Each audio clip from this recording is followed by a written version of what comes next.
Uruguay es un caso aislado, por lejos el país más secular de América Latina, según un informe del Pew Research Center de Estados Unidos.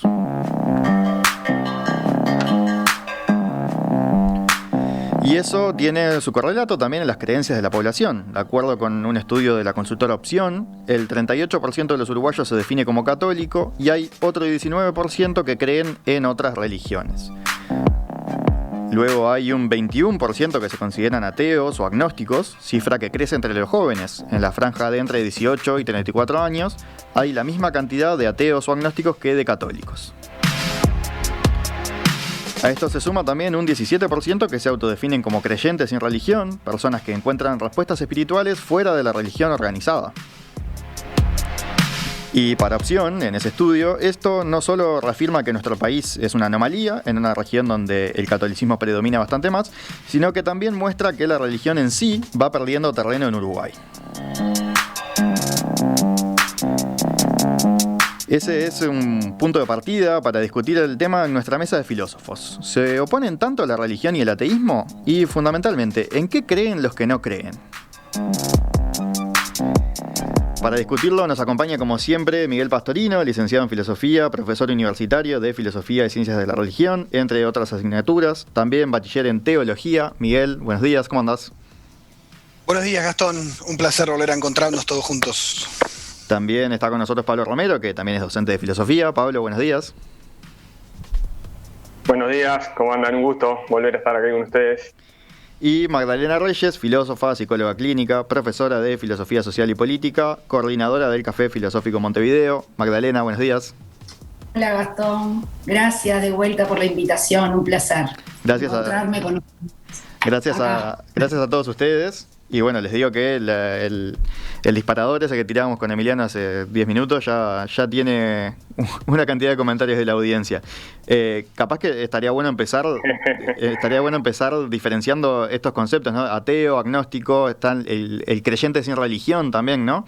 Sí. Miguel, capaz que te cedo a vos la introducción en ese sentido. Sí, y de hecho esto que está pasando con los mensajes de la audiencia nos confirma que el tema de religión en Uruguay es un tema tabú y un tema que genera muchísimo interés, sin embargo es invisible. O sea, de hecho en Uruguay no se hacen encuestas, digo, en el censo no se pregunta por religión, como que la religión es una cosa que no interesa. Sin embargo interesa, o sea, genera como esa paradoja, ¿no?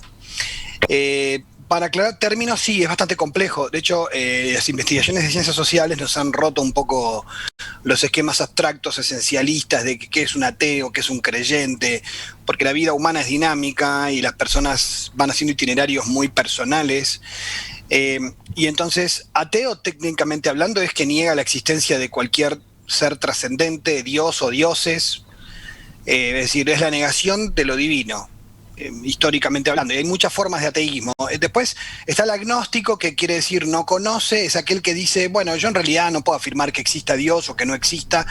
Por ejemplo, muchos científicos tienen una postura agnóstica, es decir, porque la ciencia no es ni atea ni creyente, la ciencia no puede ser atea o creyente, la ciencia es ciencia, es decir, tiene sus límites, su método, llega hasta acá, y todo lo que tiene que ver con la metafísica, lo trascendental, bueno, eso no me compete a mí, así que lo ignoro, ni afirmo ni niego. O sea que el agnóstico es alguien que dice ni afirmo ni niego. Y después en las creencias es de una gran diversidad. Una de las cosas que me parece más interesante es ver que solemos universalizar la religión. Decimos, una persona es religiosa y ya pensamos que sabemos lo que piensa, lo cual no es cierto, porque hay tantas formas de vivir la religión como personas existen.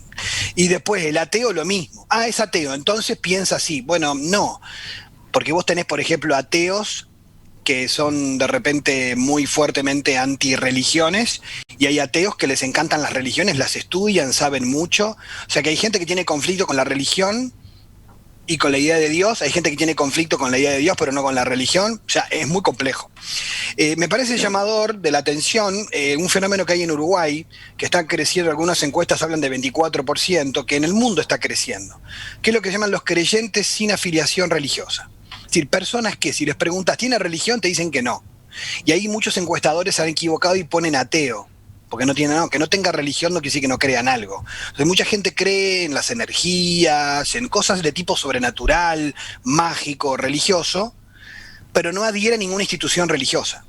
Y entonces tiene creencias espirituales, itinerarios y prácticas espirituales, por lo tanto tiene religión, Pasa que la palabra religión está asociada a la institución, pero en realidad eso son creencias religiosas. Que vos hagas Reiki y creas que hay una energía universal que es de origen divino, bueno, es una creencia religiosa. Quizás le decimos, vos no vayas a ninguna religión. Le decimos espiritualidad, ¿no? Quizás. Le decimos espiritualidad, pero porque en realidad hay una visión peyorativa del término religión, y en realidad toda forma espiritual es una forma religiosa, en realidad técnicamente hablando. Lo que pasa es que los términos se han usado de modo muy diverso. Y para cerrar esta introducción y darle la palabra a los colegas, que creo que está bueno problematizar esto, porque no nos vamos a agotar el tema, pero está bueno en Uruguay problematizarlo. Fíjate, por ejemplo, vos hablabas de América Latina.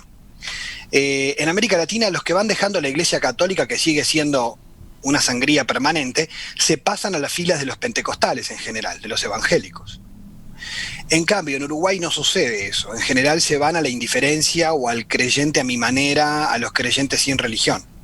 Quiere decir que, de hecho, en Uruguay, justamente, la presencia de lo religioso cristiano no es tan fuerte, históricamente y culturalmente. Me parece también un llamador ver, por ejemplo, que en Uruguay hemos sacralizado realidades que tradicionalmente son profanas.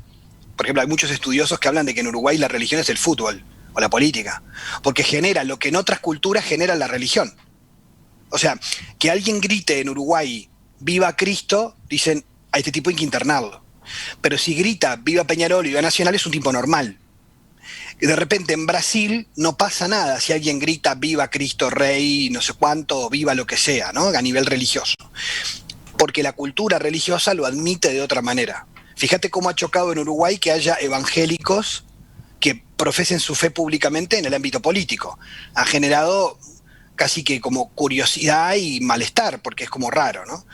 Y un detalle último que me parece también interesante es que en Uruguay, que tengamos un Estado laico, no se deduce de ahí que tengamos que tener una sociedad hipersecularizada, pero en Uruguay se dio así, por razones históricas. Fíjate que México tiene un Estado laico, mucho antes que Uruguay. Sin embargo, no lo asociamos a México a la laicidad, porque lo religioso está en lo público de una manera tan naturalizada que para nosotros nos suena raro. Sin embargo, es un Estado laico. Estados Unidos también nos sonaría raro. Turquía también. Por eso los modos de laicidad son muy diversos. Y en Uruguay se confundió lo estatal con lo público. Y lo público es el espacio de todos, no necesariamente el Estado, pero ahí entran también las discusiones técnicas sobre los términos. Y es claro que en Uruguay yo sigo convencido que la religión es un tema tabú y problemático. Bien, para seguir en esta introducción, la siguiente pregunta. Miguel, vos sos católico, ¿verdad? Sí. Entonces le tiro esa pregunta también a los otros dos. Magdalena, en tu caso, ¿cómo te definís? ¿Qué pregunta más difícil me estás haciendo? Bueno, yo tengo una formación católica, tengo una educación católica, aunque una educación académica laica, a la cual adhiero. O sea, me parece que la educación laica tiene muchos beneficios, tiene muchos aspectos positivos. De todas maneras, no soy una católica practicante, no lo soy, pero sí tengo esos valores que el catolicismo promulga y que el catolicismo enseña, el cristianismo y el catolicismo en particular. Sí, por supuesto que los tengo incorporados porque son parte de mi formación, ¿no? Ahora, no sé si es por deformación. Acá sería interesante, me parece interesantísima este diálogo con Miguel en ese sentido, ¿no? Pero no sé si es por deformación profesional o qué. Yo creo que en mi rol o en mi ser filósofa, que no solamente es a nivel profesional, porque yo creo que la filosofía es algo, no es que uno ejerce la filosofía en una clase, en la docencia o acá o en la consultoría, sino que la filosofía forma parte de la forma de ser de uno, ¿no? O por lo menos en mi caso es así. Que, bueno, para mí, o yo creo que toda verdad que se presenta o que se nos presenta o se nos propone en términos absolutos, toda convicción, como dice Nietzsche, es una cárcel. Entonces, yo soy, a nivel personal y bueno, también a nivel profesional,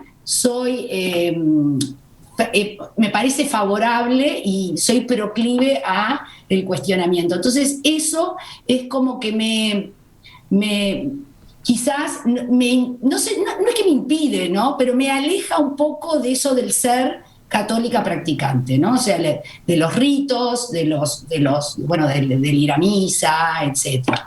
Entonces, yo siempre digo, yo soy pro el libre pensamiento. Bueno, ahí vos decías convicción. Eso no quiere decir que las personas creyentes no piensen en forma libre, ¿no? O sea, no practiquen el libre pensamiento. Pero, bueno, a mí me cuesta conciliar eso. Me ha costado, quizás es una cuestión personal mía, pero a mí personalmente me cuesta mucho conciliar mi ser filósofa con el adherir a una religión particular. Es así, pero sí tengo una formación católica, ¿no? Vos decías la palabra convicción, otro capaz que diría dogma, ¿no?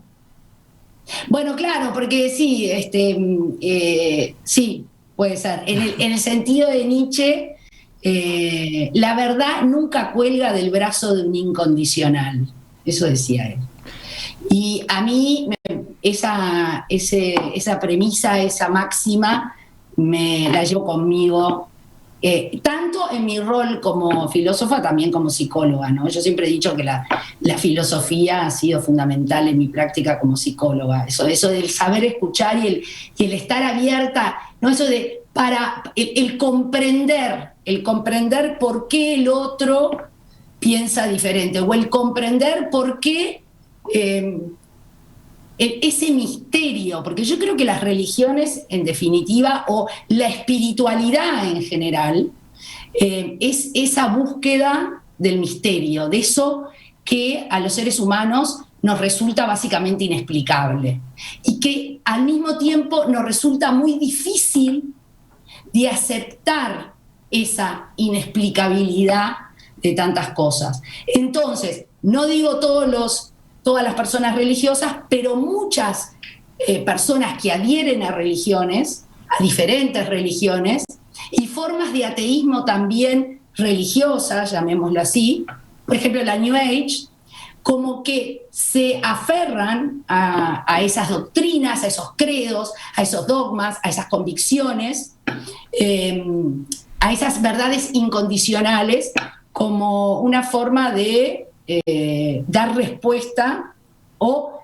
creer que están respondiendo o solucionando ese misterio, ¿no?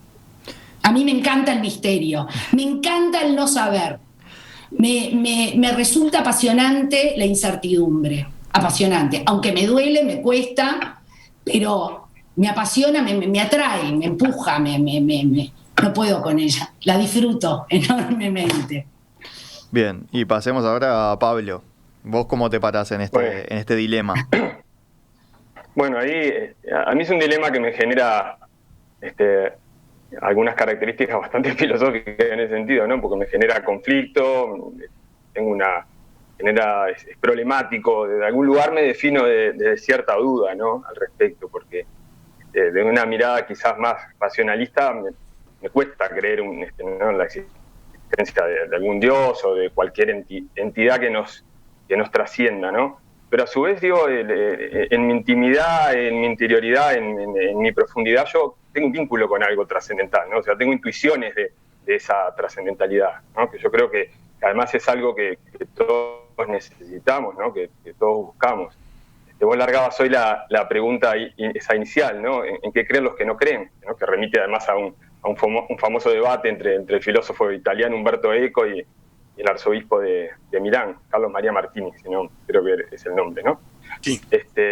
Y yo creo que hay ahí una necesidad de creer en el ser humano que atraviesa, evidentemente, este debate, ¿no? A mí me genera esa cuestión problemática, ¿no? Tengo la sensación que, en el fondo, tomando un poco la definición de hombre religioso que marcaba Miguel, ¿no? Que la amplía, le quita algunos prejuicios al término, me da la sensación que yo soy un hombre religioso que por prejuicios racionalistas no me animo a salir del closet, digamos, por decirlo de algún lugar, ¿no?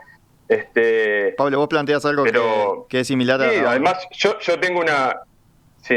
No, perdón, termina ahí la idea. No, por ejemplo, digo, las iglesias, ¿no? Por ejemplo, tengo una relación muy particular. Son lugares que a mí me generan como un espacio de introspección. O sea, yo no soy practicante ni tengo vínculo con las instituciones religiosas, pero en muchas ocasiones que he tenido necesidad de interioridad, de un momento para mí, por ejemplo, me gusta entrar de pasada, ir por una calle y meterme, ingresar a alguna iglesia. Son como lugares que yo los relaciono con la introspección, con la interioridad, un lugar donde respiro paz.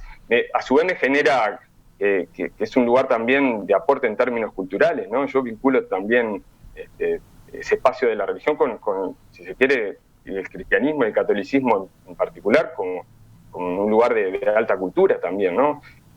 A veces me he preguntado si Dios incluso no funciona como un placebo, ¿no? en un sentido positivo, ¿no? Yo creo que a veces tiene efectos, ¿no? Como curativos o paliativos para las personas, ¿no? Que te ayudan a estabilizarte emocionalmente, a reducir la ansiedad, la angustia. Eso decía algo Miguel vinculado al fútbol. Los futbolistas también, ¿no? Cuando se persignan o rezan antes de un partido, antes de ingresar a la cancha, yo creo que tiene mucho que también, ¿no? Baja la ansiedad, te genera un lugar, ¿no? de estabilidad, de seguridad. En ese sentido también yo creo que juega un rol y creo que todos lo tenemos, ¿no? Quizás aquello de que no, cuando se está por caer el avión, todos rezamos en los minutos finales. Hay como ese vínculo, ¿no? En definitiva, que creo que deja al desnudo una condición antropológica que es de la religiosidad del bicho humano, ¿no? Del sujeto humano. Y creo que hay ahí también aporta de ese lugar una búsqueda del sentido en un mundo bastante desorientado y sin alma, ¿no? Como diría, hay un libro de Martha Nussbaum, que es una filósofa norteamericana, que se llama Sin fines de lucro, ¿por qué la democracia necesita de las humanidades? Le dice, ¿no? Que estamos atados al lucro y cita a Tagore para decir que asistimos a un momento en que estamos en un espacio del suicidio del alma, ¿no? Por eso creo que afloran varias vertientes del New Age o la religiosidad vista de otro lugar menos tradicional que la del cristianismo o el catolicismo, pero evidentemente necesitamos de lo espiritual, ¿no? Hay una pregunta que viene de la audiencia que es similar a un planteo que manejaba Pablo recién, que era la de si es necesario creer en algo, ¿no? Eso lo pregunta acá Facundo. Dice, ¿es necesario creer en algo? Yo podría decir que creo en el taoísmo, aunque no es una religión, sino una forma más filosófica. Creo en la naturaleza, en lo que sabemos de ella. Creo que nuestro planeta es uno de los millones del universo y no tiene nada de especial más allá de ser de donde venimos. Miguel, ¿para vos hay esa necesidad de trascendencia que mencionaba Pablo? Bueno, sí, dos cosas con respecto a lo que decía recién el oyente y con lo que dijeron Pablo y Magdalena, que me encantó porque tomé apuntes. Estas cosas me sirven para seguir pensando. Lo primero, es un dato antropológico, que el ser humano es un ser naturalmente religioso, en el sentido no de que haya Dios, sino de que el ser humano siempre se ha buscado religar con algo más allá de sí mismo, porque la realidad siempre se le impone como algo que lo supera, ¿no? O sea, la idea de un mundo inmanente, encerrado en nosotros mismos y en mi pequeña chacra es una cosa mucho más moderna, ¿no? O sea, en realidad la noción de el ser humano ante el todo es connatural a todas las culturas, y de hecho, fíjate que el ateísmo, un fenómeno interesante, el ateísmo es un fenómeno moderno, porque hubieron pensadores, digamos, materialistas, ateos, ateísmo por ser materialistas en la antigua Grecia, los atomistas, o sea, hubo cosas muy puntuales, pero nunca a nivel social. A nivel social, esto viene después de la Ilustración francesa, y porque Hume era un autor durísimo, pero no es que todo el mundo lo seguía, ¿no? Entonces, en realidad, el ateísmo más masificado explota en el siglo XIX, sobre todo por el conflicto entre la ciencia y algunas miradas más integristas de lo religioso, y después en el siglo XX se vuelve así, como más natural, lo normal, ¿no? Pero en realidad pensemos que el ateísmo es algo bastante raro en la historia de la humanidad. Es decir, lo normal ha sido siempre lo religioso, en el sentido de lo que Pablo lo decía, de esa también de necesidad del ser humano de encontrar sentido, porque una de las cosas que es importante es que Comte, por ejemplo, el padre del positivismo que ha influido mucho en Uruguay, es esa idea de que la ciencia iba a superar a la religión. Y Comte se equivocó porque en realidad las religiones siguen creciendo por cualquier lado, porque las preguntas de la ciencia no son religiosas y al revés. Las preguntas por si la vida tiene un sentido no la va a explicar la neurociencia, o sea, ni la cosmología. O sea, si hay una finalidad o no la hay, si el sentido es un invento nuestro o hay un sentido, es una pregunta metafísica que no se cierra y que no es para el campo de la ciencia. Por lo tanto, la gente va a seguir yendo a las religiones porque la pregunta del sentido no es una pregunta científica, entre otras preguntas, ¿no? La vida después de la muerte, lo que da esperanza a la gente, y a veces se crean religiones seculares. Comte sabía que no podía destruir la religión si no la sustituía y creó una iglesia con jerarquía y todo, tuvo pocos fieles, pero en realidad la Revolución Francesa creó una religión alternativa de culto a la razón. La Revolución Soviética hizo lo mismo, es decir, tenía que crear una religión alternativa. El fascismo creó una religión alternativa con liturgia propia. El nazismo lo hizo, porque si vos querías lograr adhesión y transformarte en lo más importante para la vida de una persona, tenés que adquirir dimensiones religiosas. El Estado uruguayo lo hizo. Genial la tesis doctoral de Nicolás Guigú, el antropólogo, sobre la religión, la nación laica y la laicidad como mito religioso, el espacio público como un lugar sagrado intocable, la pureza laica del Uruguay, tienen dimensiones religiosas. Lo que pasa es que se trasladan de ámbito. Entonces, lo religioso es parte de la vida humana. Otra cosa son las instituciones religiosas y la diversidad de creencias. Voy a hacer un matiz con el taoísmo. El taoísmo es una religión y el budismo también. Lo que pasa es que si lo miramos como occidentales eurocéntricos, solo es religión lo que tiene un dios, rito, liturgia, porque lo pensamos en católico o protestante. Pero en realidad, si vas a China, el taoísmo es una religión mística que tiene dioses y que tiene una noción del Tao que supera una filosofía. Pasa que nosotros decimos que el budismo es filosofía porque no tiene Dios. El budismo es una religión agnóstica, porque Buda nunca habló de ningún Dios. Pero eso no quiere decir que no sea religión, tiene una creencia en la vida después de la muerte, en la reencarnación, tiene una cosmovisión de sentido trascendente, aunque haya Dios o no. Hay religiones que no tienen dioses. Lo que pasa es que si no hay Dios, no hay religión. Falso. Eso tiene que ver también con el desconocimiento que tenemos muchas veces del mundo de las religiones, ¿no? Y me gustaría, retomé lo de Pablo, que me parece genial, el tema del sentido de la vida. O sea, la pregunta por el sentido es en el fondo religiosa, aunque no haya Dios, ¿sí? Y después una cosa interesante en la historia de la filosofía, el tema de Dios ha sido neurálgico en la discusión de casi todos los filósofos. Es un tema importantísimo en la historia de la filosofía, de Platón hasta el siglo XX. Sin embargo, no siempre está tan presente. Y te digo más, creo que esto tiene que ver con el prejuicio uruguayo. Mi área de especialidad es justamente filosofía de la religión. Y hay gente que me dice, pero vos estudiás eso porque sos católico. No, porque es como pensar que alguien estudia nutrición porque tiene trastornos alimenticios o porque le gusta la comida. Pues capaz que sí, pero en realidad que vos estudies algo no tiene que ver con que vos creas o no creas. Los mejores autores que yo he leído son ateos sobre filosofía de la religión.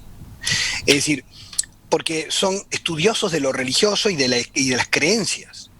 Y hay autores que son espectaculares, pero no tienen que ver con las creencias. Lo que pasa es que en Uruguay, si vos te dedicás a estos temas, es como que, en el fondo me querés meter la religión por algún lado. No, o sea, de hecho, tiene que ver eso con un prejuicio, porque con otras disciplinas no pasa, y con otras ramas de la filosofía no pasa. A mí me parece interesante lo que trajo Magdalena, el tema del dogma y de la convicción. Heidegger, en la metafísica, en la introducción a la metafísica, dice, no se puede ser cristiano y filósofo. Porque, duro Heidegger, dice, porque no se puede. Desde la audiencia te diré que llega algún mensaje en ese sentido, Miguel. Porque no se puede, dice Heidegger, no se puede vivir preguntándose si ya tengo todas las respuestas. La expresión de Heidegger es que la filosofía cristiana es un hierro de madera, es una contradicción absurda. Claro, lo que pasa es que Heidegger está partiendo de un concepto protestante que tiene un conflicto desde Lutero para adelante con la filosofía.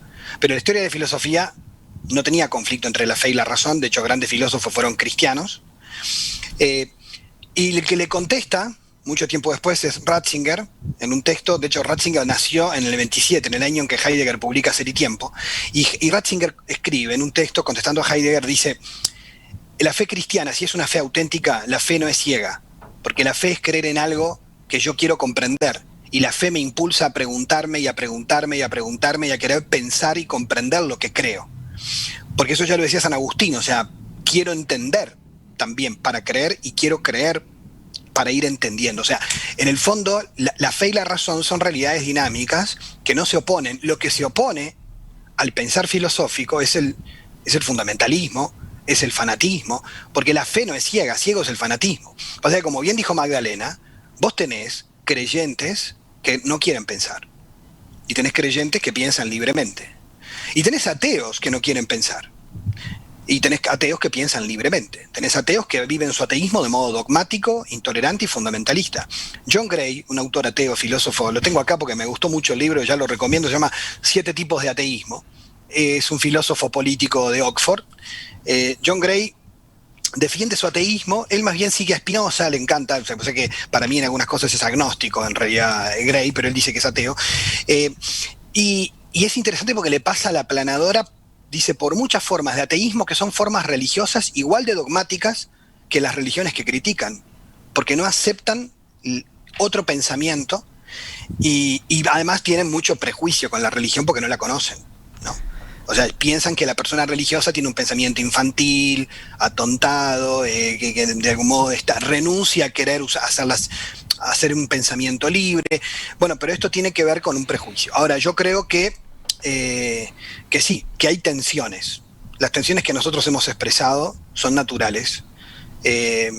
Nietzsche, bueno, Magdalena le encanta y ha leído mucho, ¿no? Pero Nietzsche tiene una correspondencia al final de su vida, bueno, con un pastor luterano, y tiene una visión de la fe heredada del luteranismo. Entonces, una fe moralista, rígida, y sí, el tipo va a patear el tablero, y obviamente hay mucha gente que tiene una mirada de la religión como que fuera una moral opresora.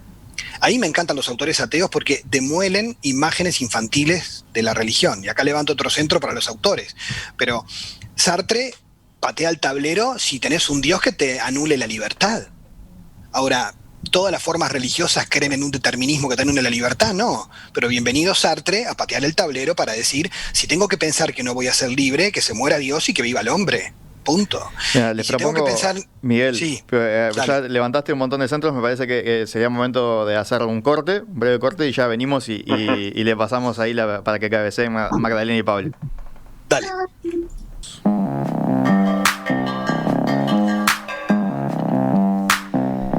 El disparador de hoy va por el lado de la religión, del ateísmo, de la trascendencia, de los misterios, como decía Magdalena hace un ratito, y ha generado un montón de mensajes. Por ejemplo, Facundo pregunta, ¿el ser humano es un ser religioso por naturaleza o es un ser imaginativo?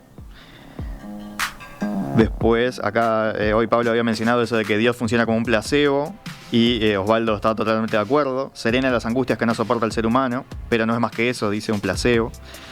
O sea, van varias personas que contestan de alguna manera esa pregunta inicial de en qué creen los que no creen, ¿no? Y creo que la más frontal es la respuesta de Jorge, que dice, soy ateo desde que tengo memoria, no creo en nada, soy pragmático y lógico, cuando me muera me comen los gusanos. Y bueno, ya después no usa la palabra ojalá, escribe Dios con minúscula, tampoco le gusta el fútbol, o sea, ya rompe también con lo que decía Miguel del fútbol como religión secular, ¿no? Magdalena, pero eras vos la que decías hoy el tema de...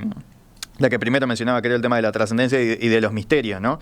Es decir, quizás un ateo se para ante esas mismas preguntas, que quizás son naturales, de los misterios, y simplemente responde que no hay nada, ¿no? O sea, es también una respuesta al misterio, quizás.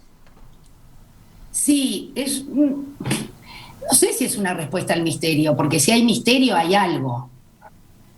O sea, ya la respuesta de que no hay nada sería no hay misterio. La nada sería la ausencia del misterio.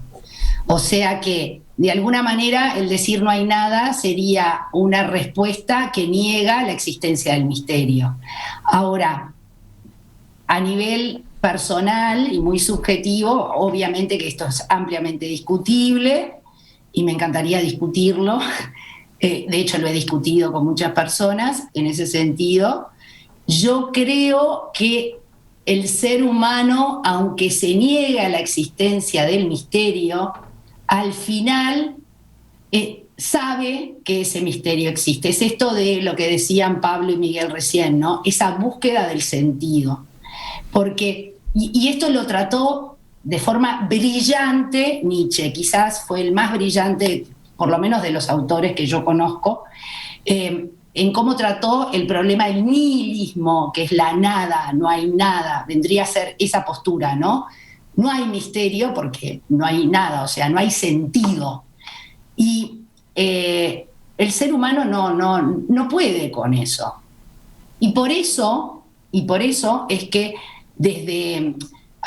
vos, Gastón, me planteaste, cuando me invitaste junto con Miguel al programa, me planteaste esto del New Age, ¿no? De este florecimiento que hay, de las diferentes expresiones de esta nueva era. ¿Qué es esta nueva era? Bueno, podríamos interpretarla como una nueva era del nihilismo, donde, bueno, Dios ha muerto, como dijo Nietzsche, y entonces, bueno, la gente ya empieza, adopta dentro de nuestra cultura, una postura mucho más escéptica, pero no puede frente a eso. Entonces, se aferra a otros ídolos, sea Nacional, Peñarol, ese gurú que le va a ofrecer una respuesta al sentido de la vida.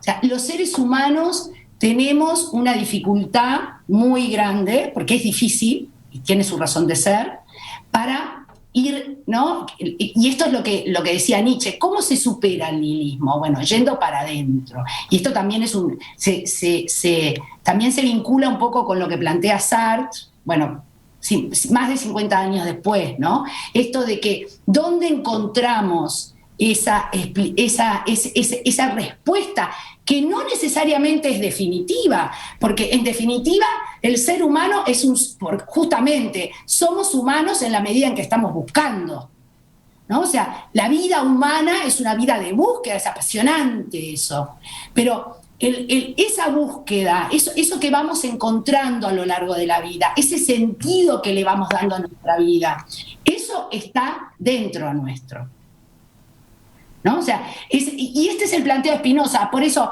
yo siempre digo que los que consideran a Spinoza ateo no leyeron a Spinoza o están tergiversando a Spinoza, porque claro, Spinoza se planta contra esa fe dogmática, esa fe, lo que decía recién Miguel, la fe ciega. Yo creo y no me cuestiono. Porque si me cuestiono, entonces me estoy alejando de ese Dios que a mí me ofrece la respuesta a ese misterio que yo como ser humano necesito encontrar, necesito descubrir. Spinoza era cualquier cosa menos ateo. ¿Era un racionalista? Sí. Quizás debe haber sido, no sé si ustedes, Pablo y Miguel, coinciden conmigo, de todos los filósofos, quizás, no sé si el más racionalista, pero de los más racionalistas, ¿no? Junto con Descartes, ahí, a pesar de que estaban en las antípodas. Pero ateo, de ninguna manera. Lo que pasa que él, primero, bueno, también hay que ver un poco la historia, ¿no? Como Nietzsche, bueno, recibió una educación sumamente ortodoxa del luteranismo y Spinoza del judaísmo ortodoxo. Y ellos no toleraron esa imposibilidad de pensar en libertad. Ellos no concebían un Dios, igual que, como decía Miguel hoy, un poco como Sartre, pero mucho más aún, en una forma mucho más profunda, ¿no? Un Dios que a mí no me deja pensar. Que a mí no es que me quita la libertad, o sea, me quita la libertad más fundamental para un filósofo, que es la libertad para poder cuestionarme, para poder decir, pero esto será así, ¿no? Entonces, no sé, ahora no me acuerdo cuál era la pregunta. La del misterio. Yo creo, yo personalmente creo que no podemos eludir el misterio. Y por último, y acá termino, porque ahora me hizo acordar el comentario de este oyente, este último comentario, de esta persona que se confiesa atea, que una vez me resultó muy interesante y siempre siempre lo mantuve muy, muy, muy en mente esto, ¿no? Hablando con un oncólogo que trabaja, bueno, con pacientes terminales, ¿no? Me dijo: yo no soy especialmente creyente ni practico ninguna religión, pero sí te voy a contar una cosa que a mí siempre me llama la atención. Nunca nunca vi a alguien morirse sin creer en algo, en que había algo más, en que ya sea la reencarnación, ya sea... Y eso de alguna manera tiene que ver con esto, ¿no? Con ese misterio que todos los seres humanos, es como que somos, como dice Sal, somos arrojados a la vida. Bueno, y acá preguntate y buscá el sentido de tu vida, ¿no? Pero no es que, a ver, ojo, no es que quizás no hay nada, no lo sabemos. En el fondo no lo sabemos. Pero el aceptar que no hay nada, o el pararnos, o el poder sostenernos en ese nihilismo, bueno, todo indica de que al ser humano le resulta, no voy a decir imposible, pero realmente muy difícil. El misterio nos confronta, el misterio tarde o temprano se nos planta. Y aparece la pregunta y la duda. Hay varios mensajes, varias apelaciones a la ciencia, ¿no? Que sé que si le tiro a Miguel nos tiramos media hora hablando del tema porque tiene muchísimo para hablar, ¿no? Pero la ciencia, dice acá por ejemplo Ignacio, la ciencia tuvo y tiene un papel fundamental en el retroceso de la religión porque proporciona explicaciones que además son las verdaderas. Sin embargo, me parece interesante otro mensaje que llega, en este caso de Juan, que dice, entender el infinito del espacio y el tiempo también es difícil, ¿no? Por más que a vos te diga la ciencia, te diga el universo es infinito, eso también se vuelve misterioso, ¿no? O sea, es una respuesta científica, pero que encierra también algo de misterio o de difícil de entender, ¿no? Por lo menos para los que estamos menos metidos en ese mundo. Pablo, se mencionó un montón a Sartre, sé que es un autor que te interesa a vos también, ¿no? Sí, bueno, y un poco también Miguel lo planteaba recién, en Sartre aparece la idea de Dios como negación de la libertad, ¿no? Pero ahí aparecía como una pregunta más general, ese vínculo, ¿no? Un oyente también lo planteaba entre la filosofía y la religión como imposible de conciliar, ¿no? Yo creo que más allá de la existencia de alguna forma de trascendentalidad, yo, por ejemplo, tengo una perspectiva rodoniana del asunto también, ¿no? Rodó en Ariel rescata los valores del cristianismo primitivo, ¿no? O sea, la idea de igualdad, de amor, de no violencia, ¿no? Entre otras cosas. El rescate de la base axiológica, digamos, del cristianismo. A mí me parece muy importante, sobre todo ese cristianismo primitivo, ¿no? El de los primeros siglos, antes que se convirtiera en la religión oficial del Imperio Romano, o sea, antes de ese primer concilio de Nicea en el 325. Yo creo que ahí es muy importante también rescatar esa proposición desde el lugar ético, ¿no? Pero también ese cristianismo primitivo dialogaba abiertamente con la filosofía, ¿no? O sea, mi tocayo, Pablo de Tarso, más conocido como San Pablo, lleva adelante como herramienta el pensamiento helénico, ¿no? O sea, la filosofía ha dialogado frecuentemente sobre la base de la lengua y de la lógica ¿no? de la filosofía griega, ¿no? Eso me parece que también hay que tenerlo en cuenta, ¿no? Quizás la fe más desnuda pretende o considera que las explicaciones, ¿no? filosóficas es un modo de perder el tiempo, pero yo no he conocido realmente un sujeto religioso, como puedo decir, con una formación sólida en términos intelectuales que se desprenda del campo de la filosofía. De hecho, digo, los intelectuales del cristianismo, del catolicismo, tienen una formación filosófica de primer nivel, ¿no? De primera línea. Yo me siento ahí muy cercano en el diálogo que se puede generar, ¿no? Así que bueno, en ese sentido yo no diría o no asociaría directamente algo de lo que también decía Miguel al pasar, ¿no? De que por el hecho de pararte del lugar de la filosofía, necesariamente entonces vos estés en contra del pensamiento, te opongas al pensamiento religioso, o seas, si estás del lugar de la religiosidad, seas un sujeto infantil, tonto, que no tiene capacidad de superar el cuento para niños, que es como algunos conciben la religión, ¿no? por ejemplo, en esto mismo de la búsqueda de sentido, yo creo que nosotros una de las grandes crisis que tenemos, más que económicas, son crisis culturales y son crisis axiológicas, ¿no? Y que creo que debemos rescatar algunos valores incluso, ¿no? de nuestra sociedad fundante, ¿no? En ese sentido rescataría, como le decía, por ejemplo, el cristianismo primitivo. Ahí hay un libro muy interesante, ahora que nombré 2 o 3 veces el concepto, es de Werner Jaeger, ¿no? Cristianismo primitivo y paideia griega. Creo que es muy interesante para comprender las bases de la construcción de nuestra civilización, ¿no? Occidental, básicamente, porque ahí creo que se pueden ubicar y ver cómo se tienden los puentes entre el cristianismo y la filosofía, ¿no? Entre la razón y la fe, en donde San Pablo hace un trabajo espectacular en ese sentido, ¿no? Que quizás se haya perdido un poco ese diálogo. Creo que después han habido y siguen habiendo esfuerzos monumentales para intentar unir esa gran dicotomía entre razón y fe, pero era algo que no estaba en los hechos divorciado y separado, ¿no?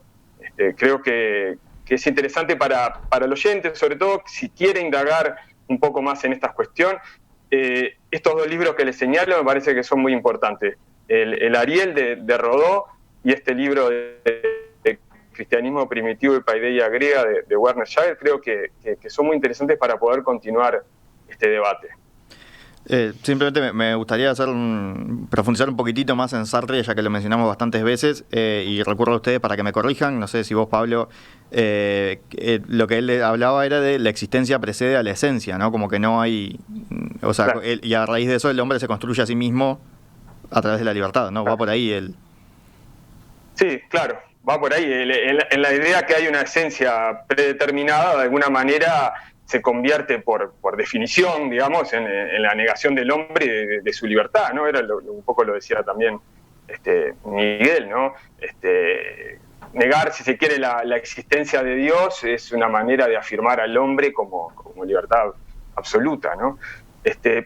Pero pasa algo que también decía Magdalena, que también decía Miguel, ¿no? Cuando uno ve, en definitiva, los escritos de Sartre, y lo terminan revelando como un pensador profundamente religioso, ¿no? Entrecomillado, me refiero, digo, en definitiva, termina estando un poco casi obsesionado con el asunto, ¿no? O sea, toda la interpretación sartreana de la existencia humana termina postulando la búsqueda de Dios. En definitiva, yo creo que es algo que le pasa a muchos autores que justamente se paran desde ese lugar, ¿no? De un ateísmo militante. En definitiva, están atravesados por ese gran dilema, ¿no? O sea, Dios termina siendo absolutamente presente y crucial y determinante en la vida intelectual de ese autor. Y me parece que eso también es una señal, ¿no? de un diálogo que es un diálogo que no es solo inmanente, sino trascendental.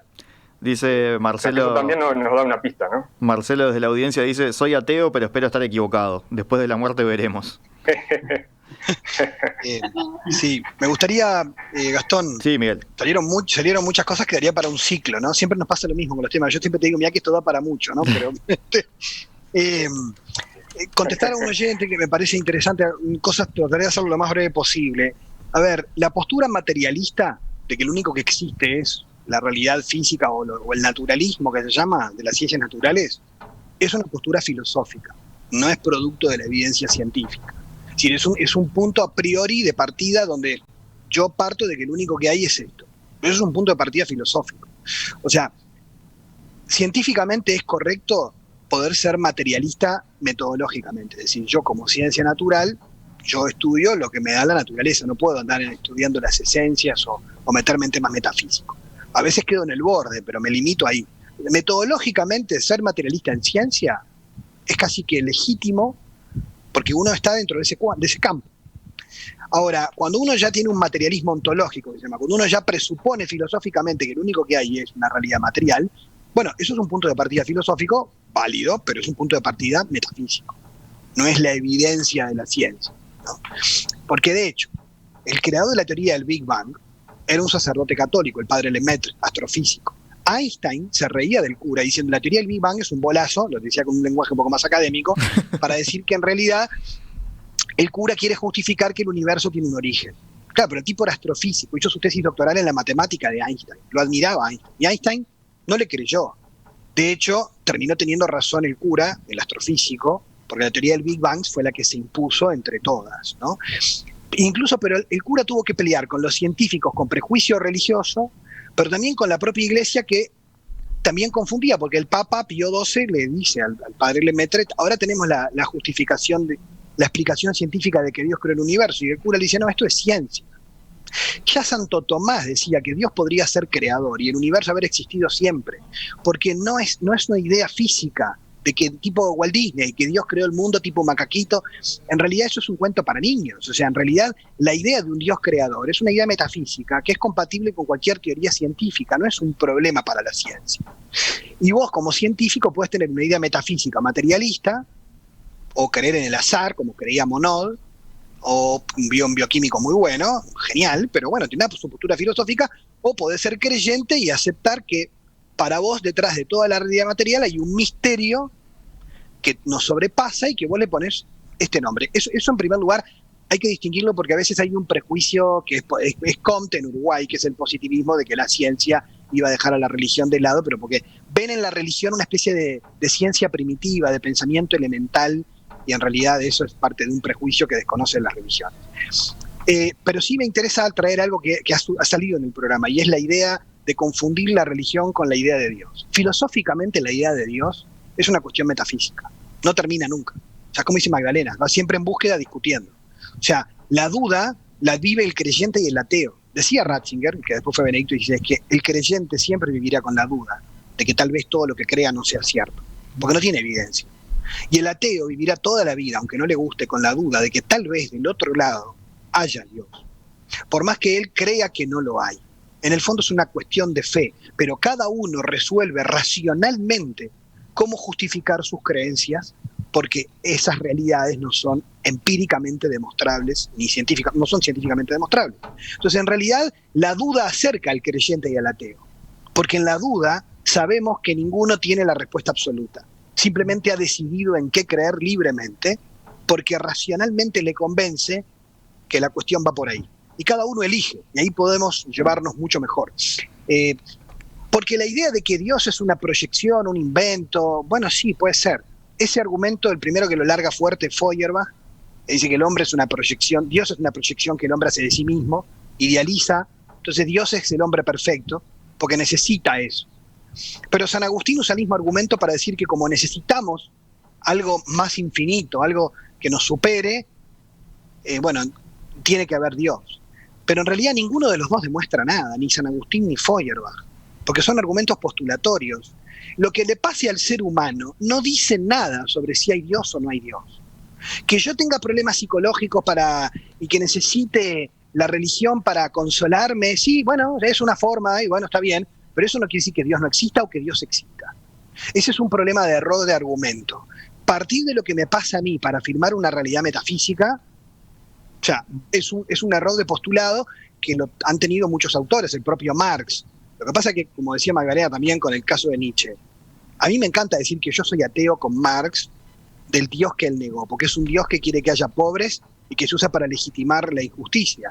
Yo soy ateo con Nietzsche, de un Dios que anule al ser humano y que lo vuelva sumiso, que no le permita preguntar, ni dudar, ni caminar por sí mismo. O sea, yo soy ateo con Sartre, de un Dios que nos cocine la vida y que no quiera la libertad. O sea, los dioses que ellos negaron, a mí me encanta que los maten a martillazos. Pero lo que pasa es que, ¿qué dioses critican ellos? Es lo que hay que preguntarse, y en qué Dios cada uno cree, si es que cree o no cree en nada. Lo que pasa es que creo que es importante decir que es tan legítimo ser ateo como ser teísta racionalmente, porque uno puede dar razones de algo de lo que ninguna de las dos partes tendrá jamás evidencia, y cuando se muera, ahí me voy a los griegos, como el que se muere, ya no, si está muerto, capaz que no se entera de nada, tampoco va a saber, ¿no? Entonces, en realidad, o ahí recién sabremos, ¿no? Pero obviamente que lo interesante de esto es que la fe y la razón nos sacuden la vida para pensar cosas que están más allá de lo evidente. Antes de terminar, una cosa que de tú recién, Miguel, que me hizo acordar a una frase de Nietzsche que a mí me encanta, que dice: yo solo podría creer en un Dios que danza. O sea, que hasta podemos decir el hombre que escribió el Anticristo, que se declaró un anticristiano, un ateo, Dios ha muerto, el hombre lo ha matado, él admite, primero, bueno, creía en él, ¿no? Era un admirador del dios Dionisio, pero yo solo podría creer en un Dios que danza. O sea, ¿no? Un Dios que no está fijo ahí en una cosa absoluta, en ese dogma, en ese absolutismo intransigente. No, pero y mira, eso que decís es tal cual, podés seguir. Vos que estudiaste psicología, Freud tuvo una nana que lo obligaba a ir a misa. Y después resultó que robaba en la casa a la señora tan católica. O sea que Freud tenía razones para decir la religión es una cosa para salir corriendo, ¿no? Pero bueno, pero es también una experiencia. Nietzsche le predicaron una religión que era un embólico. Bueno, yo prefiero un Dios que baile, por supuesto. O sea, es súper interesante meterse en estos autores porque ayudan a repensar los prejuicios que podemos tener creyentes y ateos sobre la religión. Ya vamos para las 12, casi 12:10, estamos súper pasados de la hora, así que me encantaría seguir discutiendo, pero para cerrar les leo algunos mensajes que han llegado en estos minutos. Por ejemplo, dice Marcos: la religión y el miedo a lo desconocido se ha usado mucho como explotación del hombre por el hombre. Ahí va un poco de lo que decía Miguel recién, ¿no? Lo de Marx. Susana decía, a raíz de lo que planteaba Magdalena, de cómo las personas que están al borde de la muerte se encuentran creencias, dice: eso de creer al final es solo miedo, ¿no? Como después también, a ver quién es, Edgar dice: bueno, no hay ningún ateo que hable de religión, perdón, no hay ningún ateo que hable sobre el tema de religión y ateísmo. Vos, Miguel, ahí mostrabas un libro, ¿no? El de John Gray. Sí, John Gray. No hay muchos. Lo que pasa es que acá, como la religión no se estudia, no se conocen autores. Ese es un problema. Pero me parece en los mensajes que estás leyendo se ve algo que me parece interesante para problematizar, que daría para otro programa, y es no universalizar, no generalizar. O sea, es cierto que hay gente que a la hora de morir lo que puede tener es solo miedo, pero también puede haber otra cosa. O sea, no podemos... O sea, es cierto que la religión puede ser usada para explotar y para manipular y para exprimir el miedo de la gente, pero ¿es solo eso? Esa es la pregunta. O sea, podemos ser dogmáticos y decir: la religión es esto, la religión es humo, la religión es opio de los pueblos. ¿Es solo eso? O sea, está bien que muchas veces es eso, pero ¿es solo eso? O sea, creo que la filosofía ayuda a meter la duda y a decir, hacer afirmaciones tajantes, dogmáticas, ya sean desde la religión o desde el ateísmo, nos termina haciendo caer en el dogmatismo que tanto criticamos. Miguel, te tiro esta para dejarte pensando nomás también. Dice Ignacio: los ateos no dudamos, lamento informarte. Pero bueno. En realidad, claro, se pierden de un placer inmenso. Se pierden de pensar libremente. O sea, ojo, que a ver, el creyente no duda. A ver, porque hay un tema lógico. Quien cree no duda, el ateo no duda, pero en un sentido lógico. Ahora, en la vida, si no te haces lugar a la pregunta, aunque sea para contestar de que seguís siendo ateo, pero hacerte la pregunta es un sano ejercicio. O sea, y la pregunta nunca te la vas a poder librar de encima, ni uno ni otro. Pasa que es un tema existencial, no lógico. O sea, en la lógica son contrarios, es verdad. Muchísimas gracias a los tres: Miguel Pastorino, Pablo Romero, Magdalena Reyes. Me imagino que los tres tienen más cosas para decir. Desde la audiencia creo que reclamaban a alguien que fuera un poco más ateo, más militante. Capaz que para una segunda parte podemos traer a alguien que juegue ese rol y que se peleen, se vayan ahí a las manos virtualmente por Zoom. Mandresi, que es una columna en Perspectiva, por ejemplo. Sí, sí, Mandresi, autodefinido ateo militante, eso lo tenemos para la próxima. Bueno, muchísimas gracias a los tres por esta nueva mesa de filósofos. Un abrazo para todos. Un abrazo. Chao. Abrazo. Pasen bien.